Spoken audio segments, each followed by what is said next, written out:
Muy buenas tardes, vengo a presentarles el tema de infiltración. Eh, Mi nombre es Jesús Hugo Espejo Morelos, soy estudiante del Instituto Tecnológico Latinoamericano de la Facultad de Ingeniería, estudiante de Ingeniería Civil.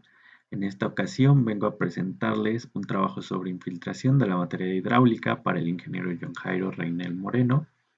Esta materia es del séptimo cuatrimestre y del Instituto ITLA en la ciudad de Pachuca Hidalgo, en México. Bueno, comencemos. La infiltración es el proceso por el cual el agua penetra desde la superficie del terreno hacia el suelo. En una primera etapa satisface la deficiencia de humedad del suelo en una zona cercana a la superficie y posteriormente, superado cierto nivel de humedad, pasa a formar parte del agua subterránea, saturando los espacios vacíos. Se denomina capacidad de infiltración a a la cantidad máxima de agua que pueda absorber un suelo en determinadas condiciones, valor que es variable en el tiempo en función de la humedad del suelo, el material que conforma el suelo y la mayor o menor compactación que tiene el mismo. Bueno, ¿cuál es el proceso de infiltración? El agua en su caída puede volver a evaporarse o ser interceptada por construcciones o la propia vegetación. Una vez en el suelo, agua líquida lo humedece y en grandes cantidades llega a encharcarlo hasta que comienza a escurrir por la superficie del terreno. La forma como escurre no está nada clara, pero seguro depende del tipo de terreno. También dependiendo de la humedad del aire, la presión atmosférica, la temperatura. Parte del agua puede evaporarse y regresar a la atmósfera. Por un lado, el agua se infiltra en el terreno, haciendo varios recorridos que dependen de la composición del terreno, si es permeable o impermeable. En terrenos permeables, el agua tiende a escurrir casi vertical, por lo que más bien tiende a formar parte del acuífero. En cambio, cuando el terreno es más bien impermeable, o bien roca fracturada o semifracturada, el agua puede escurrir subsuperficialmente de manera transversal. Esta forma de fluir conduce al agua a acuíferos superficiales o bien a salir nuevamente del terreno.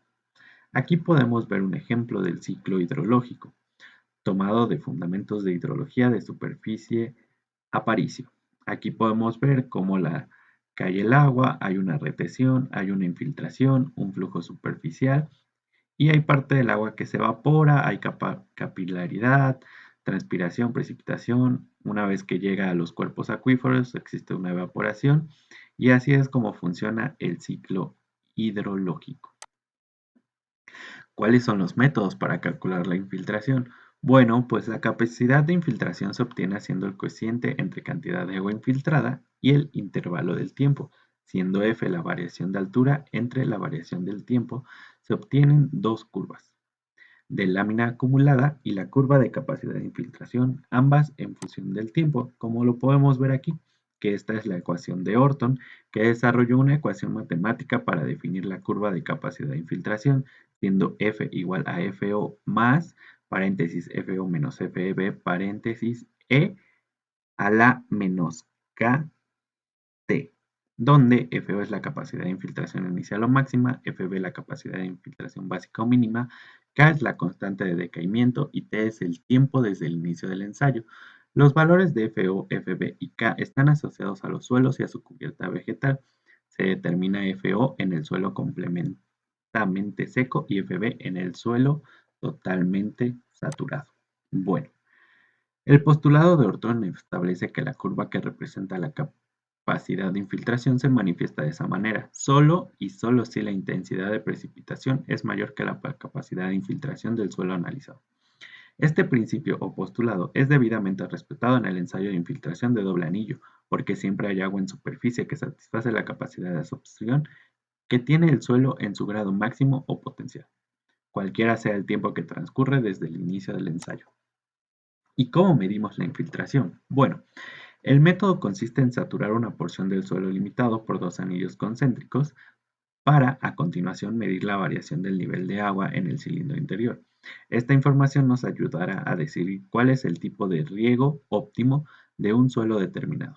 qué caudal debe aportar los goteros o qué medidas aportar para evitar que las plántulas introducidas en una reforestación sufran un exceso de agua.